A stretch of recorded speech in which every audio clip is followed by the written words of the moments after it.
फिर से हम लोग एनाटॉमी के लेक्चर में ज्वाइन हो चुके हैं।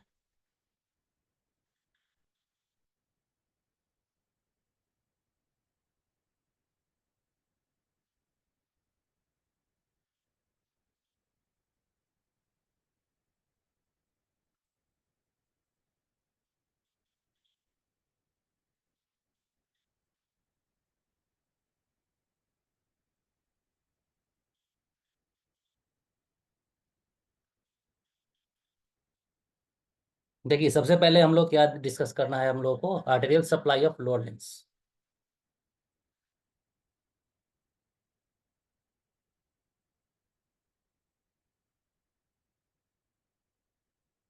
आर्टेरियल सप्लाई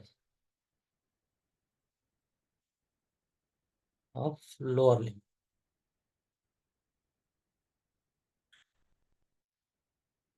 आर्टेरियल सप्लाई पूरे बॉडी का एकदम याद रखना जरूरी है।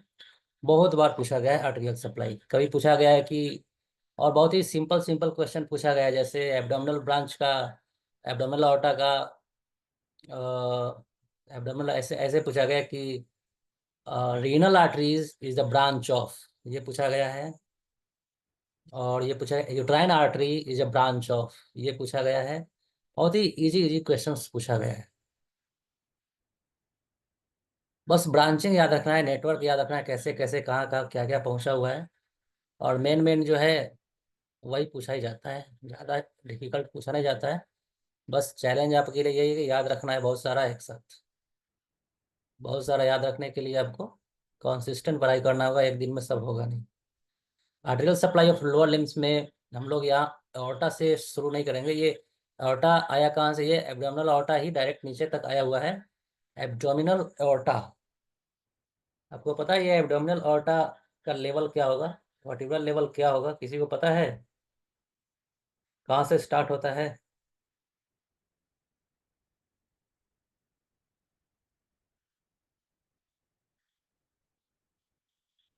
हम्म, कोई बताना चाहता है?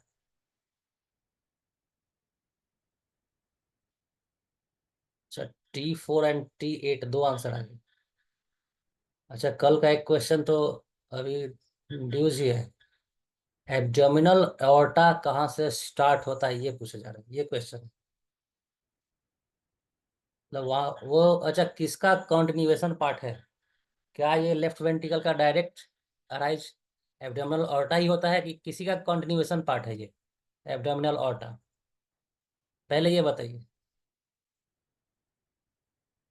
डिसेंडिंग ऑर्टा का पार्ट है। ठीक है, डिसेंडिंग ऑर्टा किसका कॉन्टिन्यूएशन है?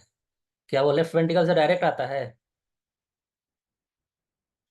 Descending aorta arch of aorta से आता है। अच्छा अच्छा, ठीक है। क्या ये सही आंसर है? Abdominal aorta is the continual part of descending aorta. Descending aorta तो है ही। हाँ, थोरेसिक ऑर्टा का कंटिन्यूअस पार्ट ज्यादा सही आंसर होगा। थोरेसिक ऑर्टा, ब्रिजेश कुमार देखिए सही बताया। Thoracic aorta, very good. ये जो आ रहा है, ये एओर्टा जो दिखाया गया है, एब्डोमिनल एओर्टा ही नीचे की तरफ आया हुआ है। एंड वो थोरेसिक एओर्टा का ही कंटिन्यू कंटिन्यूड पार्ट है ना? तो क्वेश्चन ये है कि वो किस वर्टिब्रल लेवल से स्टार्ट हुआ, एब्डोमिनल एओर्टा। ठीक है। और कल का क्वेश्चन ऐसे ही ड्यूज है, उसका आंसर आप लोगों ने नहीं दिया है। आंसर, इसका आंसर तो होगा T12। ठीक है। हाँ, सही आंसर T12। इसके ऊपर देखिए बहुत सारा आंसर आया हुआ है, वो सब गलत आंसर होगा। T10, L4, L5, T8, confusion में आप लोगों ने आंसर किया। हाँ, कल का के क्वेश्चन का आंसर देखिए, आया आंसर, सही आंसर है ना? जितेंद्र कुमावत, लगता है कि उन्होंने पढ़ा है। ठीक है, खोजने से आंसर मिलेगा। बहुत कम स्टूडेंट होंगे जो जाकर सर्च किए होंगे। कुछ स्टूडेंट तो ऐसे होंगे जो अभी तक उनको याद ही नहीं होगी कल क्या पूछा गया। ठीक है, तो कल का क्वेश्चन क्या था, फ्लेक्सर कार्पाई। नहीं नहीं नहीं, मीडियन नर्व पास होता है। मीडियन नर्व तो उस टनल के थ्रू पास होता है। ये तो बहुत ही इंपॉर्टेंट है याद रखना कि मीडियन नर्व कैसे पास होता है। वो तो टनल के अंदर से पास होता है। Flexor carpi radialis tendon is the correct answer of which question. Question क्या था? बाकी लोग बताइए, जितेंद्र आप नहीं बताइए, कल का क्वेश्चन क्या था? आंसर तो यही है, फ्लेक्सर कार्पाई रेडियलिस। हाँ, पियर्स। पियर्स कौन करता है, ये क्वेश्चन था कि which structure pierce the flexor retinaculum of upper limb. हाँ, very good. Flexor pierce through, pass through नहीं, पास थ्रू नहीं था, पियर्स थ्रू था। Structure is piercing the flexor retinaculum. Very good. हाँ, answer flexor carpi radialis tendon. एक ही structure है, एक ही चीज है जो पियर्स कर रहा है। ओके, चलिए आगे बढ़ते हैं हम लोग। एक ही चीज पे चिपके नहीं रहेंगे, आगे बढ़ते हैं। तो abdominal aorta continues from T12 level. चल, लेवल का बात कर रहे हैं तो लेवल में थोड़ा और आगे बात कर लेते हैं लेवल में।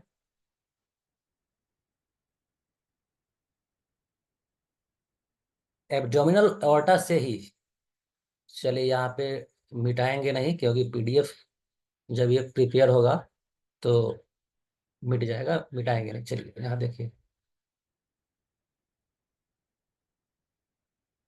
एब्डोमिनल एorta का जो लेवल है T12 है। ओके, एब्डोमिनल एorta सीलियक ट्रंक को भी, सीलियक ट्रंक को प्रोड्यूस करता है। इसका लेवल क्या होगा? चलिए ये लेवलिंग का बात बाद में करते हैं, आप लोग एक बार पढ़ लीजिएगा, इसमें ज़्यादा टाइम वेस्ट नहीं करते। एक बार पढ़ के बताइएगा, आप लोग पूरा लेवलिंग इकट्ठा करके बताइएगा। कल ही हम लोग मिलेंगे, नेक्स्ट क्लास में जब भी मिलेंगे वर्टिब्रल लेवल डिस्कस कर लेंगे एब्डोमिनल अorta का। डिफरेंट ब्रांचेस का, renal artery, gonadal arteries, common iliac arteries. अच्छा, यहाँ ये तो बात करना होगा ना, कॉमन इलियक आर्टरी यहीं से तो स्टार्ट होता है। यहीं से तो स्टार्ट होता है कॉमन इलियक आर्टरी, इसका तो लेवलिंग अभी जानना होगा। क्या लेवल है ये कौन बताएगा, बताइए। Very good, L4। This is L4, correct answer, common iliac artery. तो इसमें जानना क्या है, देखिए abdominal aorta continues downwards and divides at the level of L4 to form common iliac arteries। Common iliac artery, यहाँ देखिए इलियक आर्टरी, इलियक आर्टरी है ना। इसका लेवलिंग नहीं किया हुआ है, कौन बताएगा ये? क्या नाम है इसका, लेवलिंग नहीं किया हुआ है, कौन इसके लेवलिंग करने में हेल्प करेगा, बताइए। ये जो लेवलिंग रह गया है इसका क्या नाम है? बहुत अच्छा, internal iliac artery, very good. Internal iliac artery, correct. और ये एक्सटर्नल इलियक आर्टरी है जो आगे चल के फीमोरल आर्टरी में बदल जाएगा। कहाँ पे जाके बदल जाएगा? ये इंगनल इंगनल लिंक के पास जाके बदल जाएगा। ये पूरा डिटेल आपको यहाँ पे मिलेगा, यहाँ देखिए,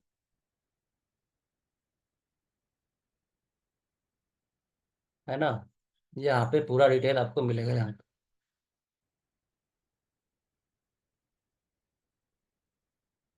देखिए common iliac artery, common iliac artery जो L4 पे डिवाइड स्प्लिट हुआ था, स्प्लिट होके बना था। ये क्या लिखा, abdominal artery bifurcates into the left and right common iliac artery. आपको ऊपर लिखा at the level of fourth lumbar vertebra, है ना। Each of these branches into internal iliac artery and external iliac artery, है ना। इंटरनल इलियक आर्टरी क्या क्या supply कर रहा है, किस किस को सप्लाई कर रहा है, आपके सामने यहाँ पे। एक्सटर्नल इलियक आर्टरी क्या करता है, ये लोअर लिम्ब में कंटिन्यू होता है as the femoral artery. Very good. Next, अब फीमोरल आर्टरी, अच्छा थोड़ा जूम कर दे, ठीक है चलिए जूम करते हैं।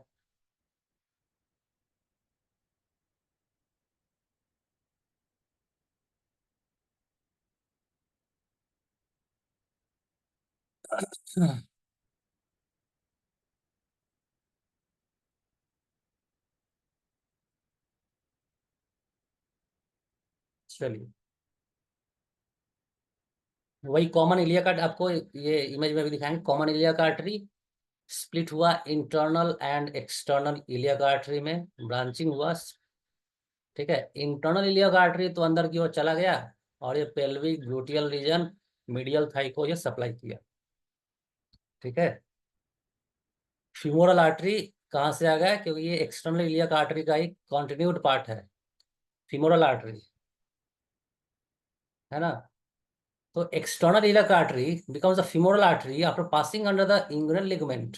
इंगुइनल लिगामेंट, है ना, इंगुइनल लिगामेंट को ही पास करते हुए ये फीमोरल आर्टरी में कन्वर्ट हो जाता है, वो एक्सटर्नल इलियक आर्टरी, है ना। ये जो फीमोरल आर्टरी है, it travels down the thigh and gives off several important branches. Femoral artery, deep femoral artery, superficial femoral artery. ये जो डीप फीमोरल आर्टरी है, ये क्या करेगा, इसका काम क्या है, डीप फीमोरल आर्टरी ये डीपर थाई को सप्लाई करता है। एंड सुपरफिशियल फीमोरल आर्टरी आगे की ओर बढ़ेगा, है ना। हर बार क्या हो रहा है, एक छोटा सा ब्रांच निकल रहा है, वो अंदर की ओर चला जा रहा है, और एक बड़ा सा ब्रांच निकल के और आगे कंटिन्यू हो रहा है।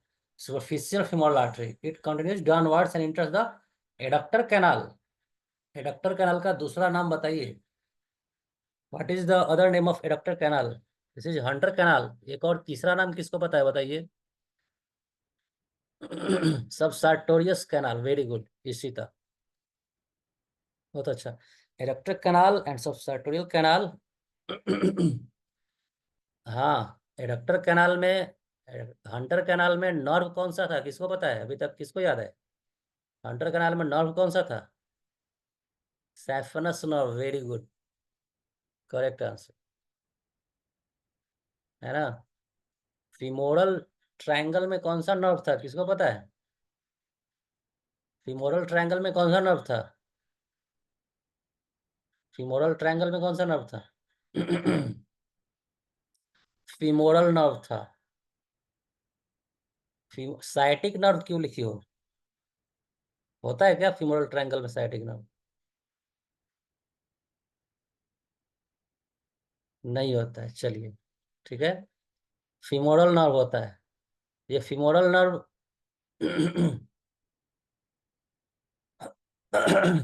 ठीक है, तो femoral triangle, femoral sheath and Hunter canal, very important, बहुत अच्छा। ठीक है, आगे बढ़ते हैं हम लोग। तो सुपरफिशियल फीमोरल आर्टरी आगे की ओर बढ़ेगा, लिखा ना, continues downward enters the adductor canal. Adductor canal में ये इंटर करेगा to become the popliteal artery.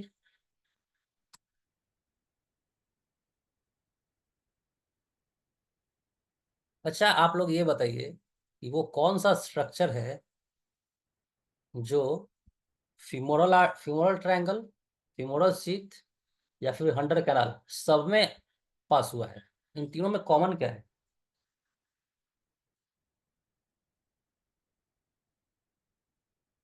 Very good, बहुत अच्छा है, very good, this is femoral artery. देखिए, इसी तरह से आंसर करने से पता चल रहा है ना कि आपको किस लेवल तक पढ़ना है। बहुत लोग ये भी सोच के आगे बढ़ जाते हैं कि इतना कौन पढ़ेगा, इतना इम्पोर्टेंट नहीं है, लेकिन आपके साथ जो पढ़ाई कर रहे हैं उन लोगों को सब पता है ये इम्पोर्टेंट है। ठीक है। पॉप्लेटियल आर्टरी, अच्छा सही आंसर, फीमोरल आर्टरी, तीनों में वो मिलता है। The femoral artery becomes the popliteal artery as it passes through the adductor hiatus and enters the popliteal fossa behind the knee. It gives up several branches to supply the knee joint muscle around it. Popliteal artery popliteal fossa में inter करता है और several branches को produce करता है, जो knee joint and muscles को supply करता है। और and this popliteal artery again bifurcate. This popliteal artery again bifurcates into anterior tibial artery and posterior tibial artery. ठीक है, ये popliteal artery, anterior tibial artery and posterior tibial artery में split हो गया, दो डिफरेंट ब्रांचेस में split हो गया। पॉप्लिटियल आर्टरी से क्वेश्चन याद आ रहा है, पॉप्लिटियल फोसा का बाउंड्री आप ये बताइए। अच्छा, एक नाम हम कॉल करके पूछते हैं, बताइए मुकेश, मुकेश आप बताइए कि medial boundary, lower medial boundary मतलब लोअर मीडियल बाउंडर क्या है? Infero medial boundary of boundary of ये पॉप्लिटियल फोसा, बताइए Mukesh. Infero medial boundary of popliteal fossa, answer नहीं आ रहा, बताइए बाकी लोग, नेक्स्ट कैंडिडेट।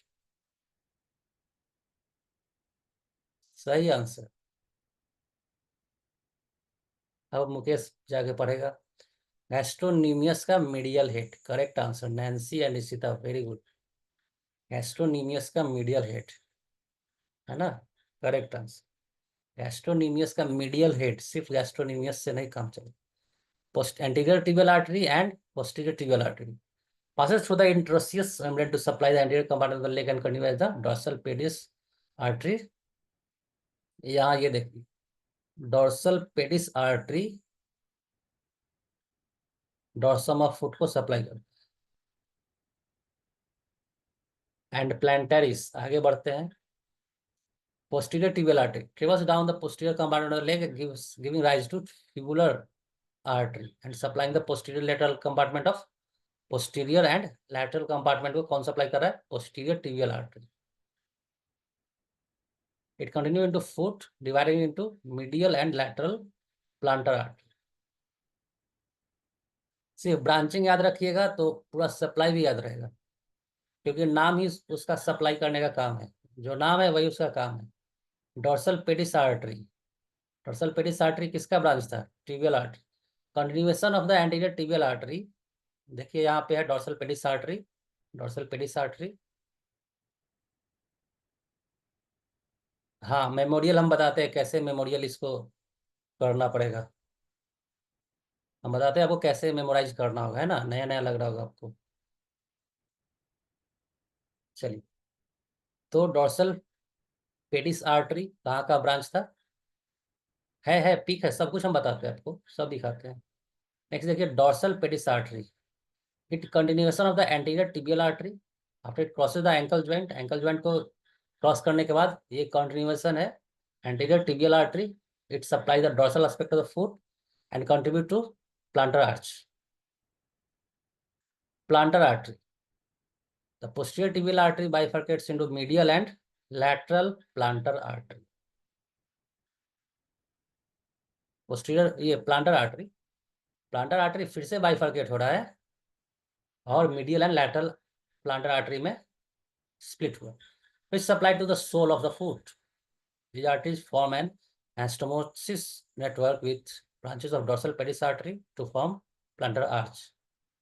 अब इसको कैसे याद करना है देखिए, मतलब ये पूरा डिटेल में ये जो लिखा हुआ है ये आप पढ़ सकते हैं, जब आपको ज़्यादा डिटेल चाहिए तो उससे पहले यहाँ पर याद रखने के लिए आपको क्या करना होगा,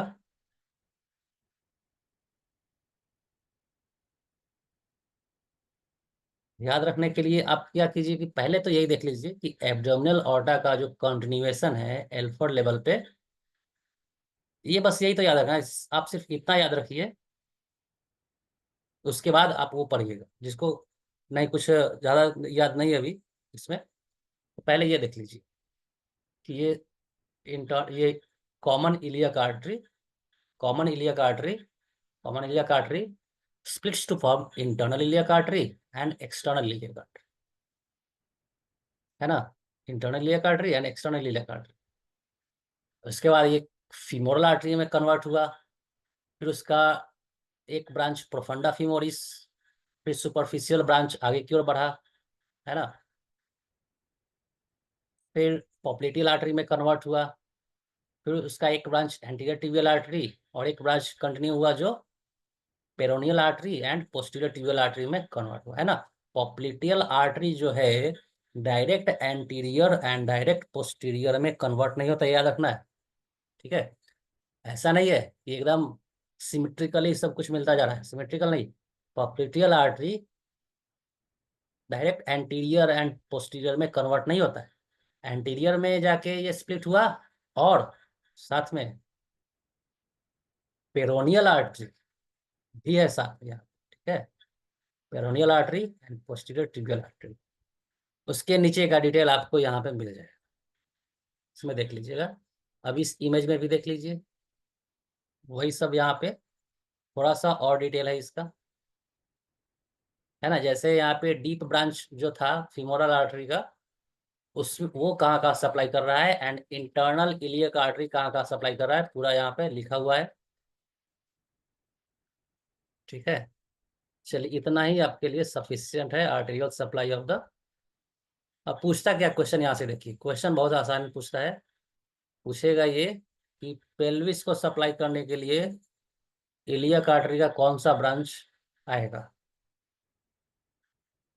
है ना। कौन सा ब्रांच आएगा, पेल्विस को सप्लाई करने के लिए कौन सा ब्रांच आएगा,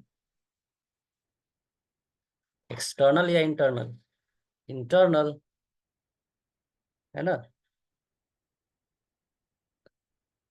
चलिए वेरी गुड, नेक्स्ट बढ़ते हैं हम लोग। नीचे कुछ इमेज है नहीं, नॉर्थ सप्लाई का कोई इमेज नहीं है, हम लोग डिस्कस करेंगे यहाँ पर।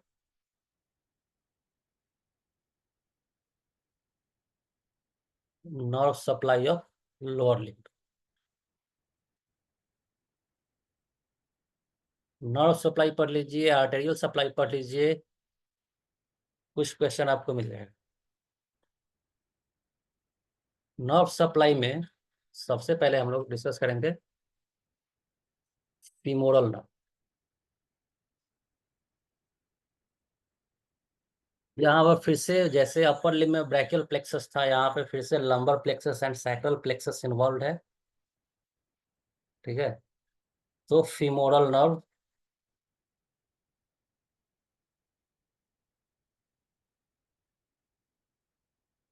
ये किसको सप्लाई करता है, ये anterior, anterior compartment of Thai को सप्लाई करते हैं,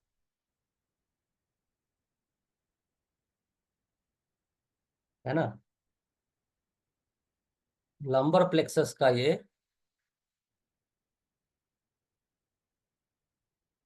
largest branch,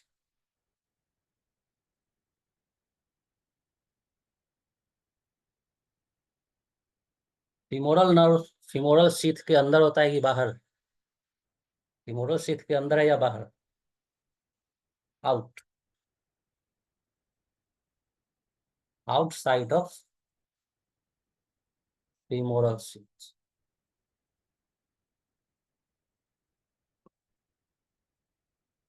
okay, femoral nerve में आपको ये देखना था। नेक्स्ट है एक nerve, obturator nerve.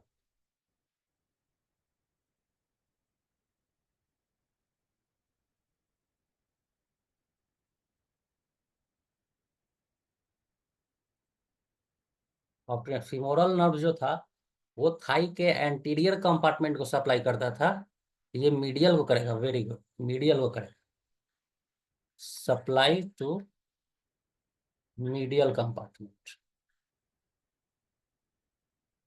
Medial compartment of thigh. Okay, ये स्प्लिट होता है एंटीरियर एंड पोस्टीरियर डिवीजन में, एंटीरियर एंड पोस्टीरियर डिवीजन में, और वो अपने कॉरस्पॉन्डिंग मसल्स को सप्लाई करता है।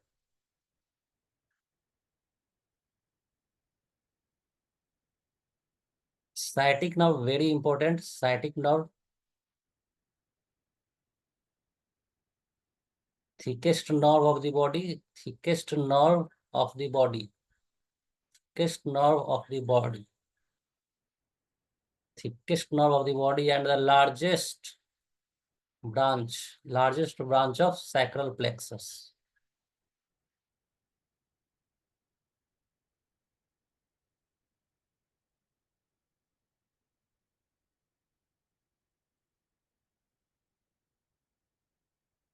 Splits into splits into tibial nerve and peroneal nerve at popliteal fossa.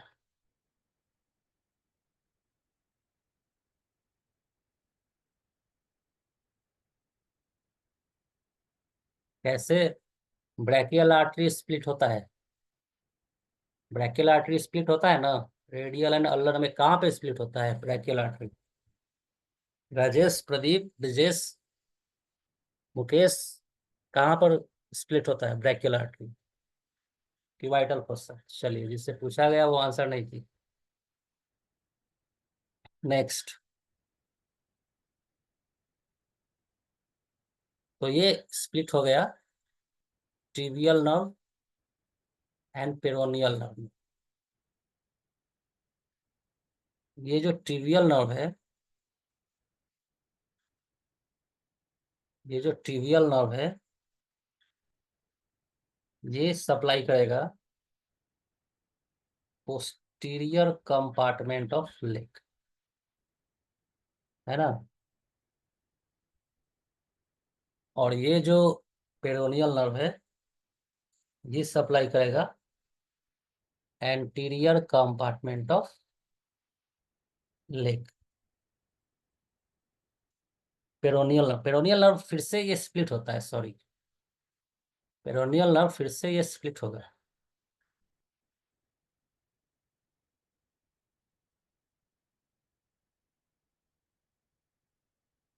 Deep peroneal and superficial peroneal. Deep peroneal nerve, deep peroneal nerve supply करता है anterior compartment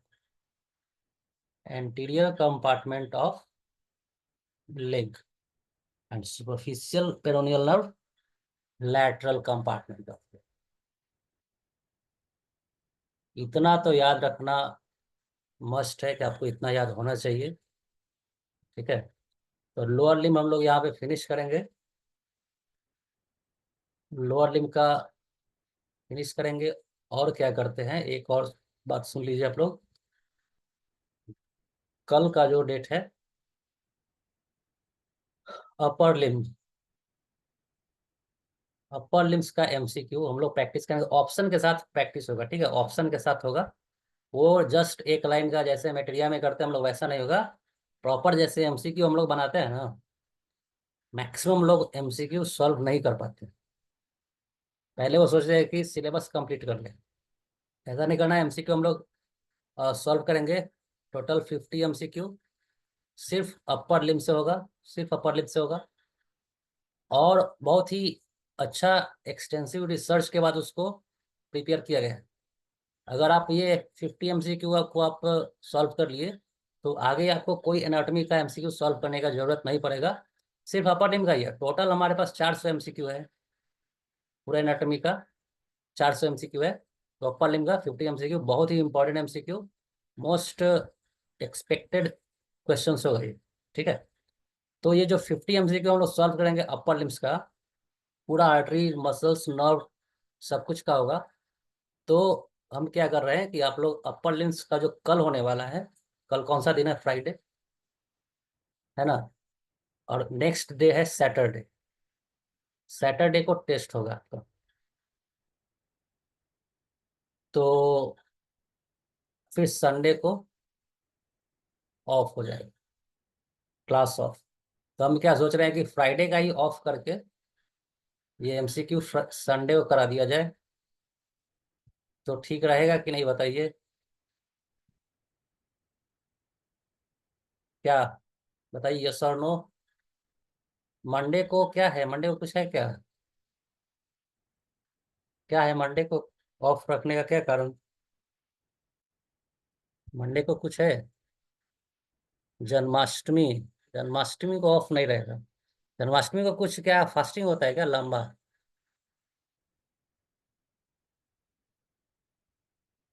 fasting होता है क्या? फास्ट जैसे मतलब ज्यादातर स्टूडेंट इसमें गर्ल्स ही है। अच्छा, फास्टिंग वगैरह होता है तो रहने देते हैं। ठीक है, तो फास्टिंग होगा तो मंडे का ऑफ रखते हैं, ठीक है। संडे को क्लास होगा। चलिए ठीक है, कल हम आपको बताएंगे कि कल ही करें या फिर संडे को करते हैं। एक का कारण यहाँ पर यह भी है कि सैटरडे को टेस्ट है, उससे पहले अगर एमसीक्यू प्रैक्टिस हो जाता है तो ज़्यादा अच्छा होता है। ठीक है चलिए, फ्राइडे या फिर संडे एमसीक्यू जरूर आप इसमें पार्टिसिपेट कीजिएगा, क्योंकि सबसे बड़ा फायदा जानते हैं किसको होगा, जिसको जिसका वीक है, क्योंकि कॉन्सेप्चुअल क्वेश्चन हो। जिसका एनाटॉमी वीक है उसके लिए बहुत ही यूजफुल है, क्योंकि वो कॉन्सेप्चुअल क्वेश्चन होगा। एक क्वेश्चन को सॉल्व करने के बाद दूसरा क्वेश्चन आप खुद से आंसर करेंगे, इस तरह का होगा, कोई रैंडम नहीं है। ठीक है, जो जो आपका छूटा है वो उसमें रिपीट हो जाएगा। चलिए ठीक है, तो अपर लिम के बाद हम लोग लोअर लिम भी इसी तरह से एमसीक्यू के साथ फिनिश करेंगे। चलिए आज के लिए इतना ही रहेगा। गुड नाइट सबको। रिवाइज कीजिए, प्रैक्टिस कीजिए टेस्ट के लिए। Thank you.